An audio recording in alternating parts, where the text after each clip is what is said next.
起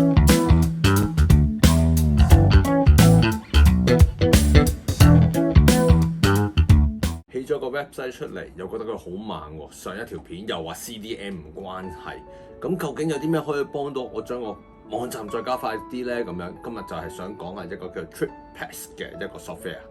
Hello，我係 Morris。今日呢條片係想回應翻上一條片關於 CDN 嗰個問題嚟嘅。CDN 上一條片都講過啦，未必係所有 use case 都係會真係幫你個速度加快嘅。咁如果好似我哋個客咁樣，我個 server 喺香港，我嘅 target audience 都喺香港，咁我有咩可以幫到佢咧？咁呢樣嘢就係今日想介紹嘅，叫做 TripPex 嘅一個 service 嚟嘅。咁 TripPex 係一個乜嘢嘢嚟嘅咧？ TripPex 係一個可以幫你個網站咧嘅圖片做一個好強勁嘅優化，再配合佢嘅 CDN 網絡去 deliver 去嗰個 map 片去你個客戶嗰度。假設好似我個客戶咁樣嗱，佢當初做咗一個好錯誤嘅決定，佢將一幅成15 M 嘅圖片擺咗喺個主頁嗰度。如果每一個客戶去 load 呢一個圖片嘅時候，就要 load 15 M， 咁你想快都難。但係經過 TripPex 呢個 service 嘅話，佢就可以自動化咁樣將佢個圖片優化到淨係適合佢而家呢個客戶所需要嘅嗰個 size， 咁令到佢嗰個流量就可以大大減少，縮小咗好大嗰個，唔需要下下都 load 十幾 M 嘅去 load 一幅圖片喎，係10幾 M 一幅圖片，可以令到 loading 嘅速度快好多，令到佢 SEO 嗰個網站嘅反應嗰個分數係會有所提升。好啦，如果中意我哋係得閒就介紹下唔同嘅 software 啊、service 啊俾大家嘅話，咁就記得撳埋個鐘仔 subscribe 個 channel 啦。好啦，睇到呢個嘅TripPex 嘅官方網站啦，咁樣好聽成個感覺係，當初我見到嘅時候我都覺得會唔會好複雜咧？呢一隻嘢咁樣，咁調翻轉，正佢其實就係做緊一樣嘢，就係要係好方便、好簡化咁樣將你嘅所有嘅圖片自動化去優化咗佢，令到你個 bandwidth 嗰個速度減到最少嘅需求，咁你就可以令到你嗰個無論係客戶嘅 user experience， 又或者係你講我哋成日講 SEO 嘅嗰個速度、網站速度嗰個分數都提升咁樣上去。好啦，睇一睇嗰個 sales page 啦，咁基本上佢就係去話俾你聽，令到你個 image 同埋 video 係可以responsive 因為佢個服務係可以用到係圖像或者係影片上面都得嘅，佢幫你去做一個加速嗰個效果嘅。咁總之佢嘅態度就係唔需要用到咁高 resolution 嘅嘢，你就唔需要去攞扯個大嘅檔案落嚟。佢就住你而家用緊嗰個 device 去俾一個最適合你嘅嗰個resolution 嘅content 嚟。好啦，你會睇到其實佢基本都講嚟講去都係 sell 一樣嘢嘅啫，咁就係俾一個最 perfect 嘅優化咗嘅 media 嘅quality 俾你啦，咁樣，咁佢就係pixel perfect 啦，即係簡單，如果要你細芒嘅，你唔使用太大嘅檔案啦，咁樣，你都冇好複雜嘅 API， 已經包括咗係有全球 CDN 啦，咁問題係嗰個 CDN 係咩咧？佢冇提及過嘅，咁但係你都會相信佢應該可能背後都係用 Cloudflare 咁啦。好啦。裏邊係做緊乜嘢嘅分析、變化型壓縮，佢再 deliver 用 CDN 嚟 deliver， 咁基本上就頭先講過嘅嘢啦。好啦，做嘅嘢其實就係一樣嘅啫。好啦，價錢係咩啊？價錢加下而家如果係19蚊美金一個月嘅話，就係40 G 啦。如果係99蚊就250 G 嘅 bandwidth 啦，好似好少喎，250 G bandwidth 唔夠用喎，咁樣可以做到呢個 video 嘅優化啦，咁樣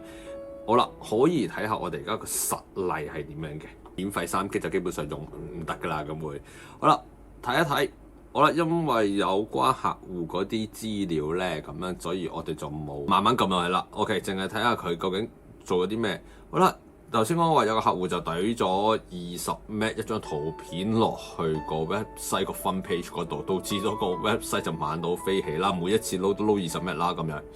好啦，咁樣佢由3月24號開始出街嘅，咁咧就你會睇到個 bandwidth 一路用緊咧，用緊幾百 M， 嗰個係已經係優化咗嗰個 bandwidth，你講緊係幾多號？3月24，今日係4月3，個零禮拜佢就算優化咗都用咗1.6G，好誇張㗎。我會覺得佢冇乜手尾嘅嗰個真係。好啦，咁你會見到啦，9600幾個image 曾經去 deliver 咗出街啦，咁樣已經幫佢而家係計緊係講緊幫佢優化咗94% 嘅 bandwidth 㗎啦，已經係。你會見到，如果佢而家個平均每一個喺佢個網站嘅 image 係平均2.2 Mbps，記住2.2 Mbps 喎。已經壓縮到佢而家能夠出到嘅係每一個 image 都只不過230K， 你就可以知道究竟壓縮咗幾多啦。每一個 image 喎，而係壓到230K 一個 image 嘅情況之下，而家佢係我哋幫佢擋緊一個禮拜多啲，同佢係出緊1.6G嘅 bandwidth， 咁你就可以諗到嗰件事係幫佢一下子收窄咗幾多啦。呢件事可以幫呢個 service 可以幫佢收窄咗幾多 bandwidth 落去，幫我哋 server 定咗幾多嘢。好啦，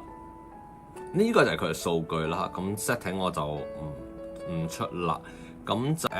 可以睇下我哋自己嗰啲就冇乜所謂啦。係啦，咁基本上咧就係叫做 search page 睇翻呢個 more solution。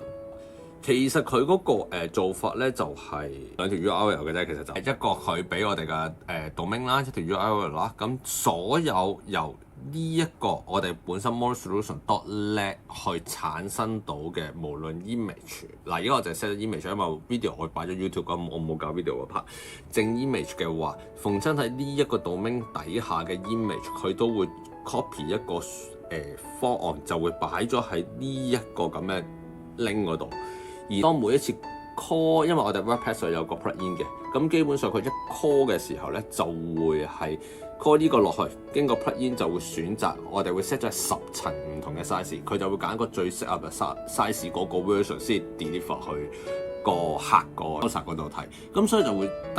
當個網頁一 update 完之後，第一次 load 係會冇加速嘅，正常慢 load，因為佢會先將所有嘅 image 懟晒落去佢哋嗰個 server 度先。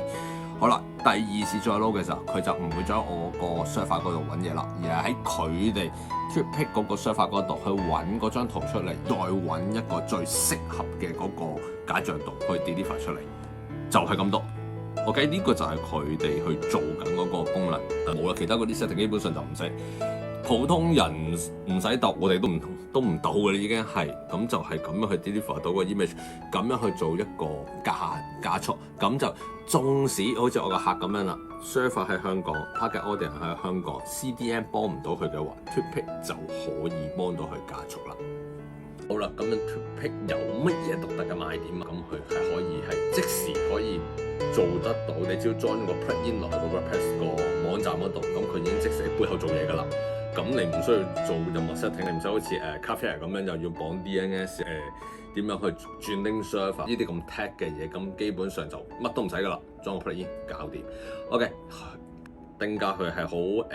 彈性，即係見到佢一個價錢 basic 有幾多 G 嘅 data，over 咗嗰個 data 嘅時候，咁咪斷 G 加錢啦咁樣。咁你見到佢一壓縮落去斷 K 嚟嘅啫，你一買講緊斷 G 嘅 data， 其實你除非好似我哋咁樣 manage 好多個 website， 如果唔係你基本上都唔會用到好多 G 嘅啫咁樣嘢。咁另外一樣嘢啦，咁就係因為佢自己都已經係綁咗落去唔同嘅 CDN 嗰度啦，咁樣咁就你就唔需要再我喺呢件事裏邊再綁另外嘅，好似上一條片介紹 Cloudflare 嘅 CDN， 就唔需要去呢啲咁嘅嘢都可以做到加速嘅一個好全面嘅加速嘅效果啦。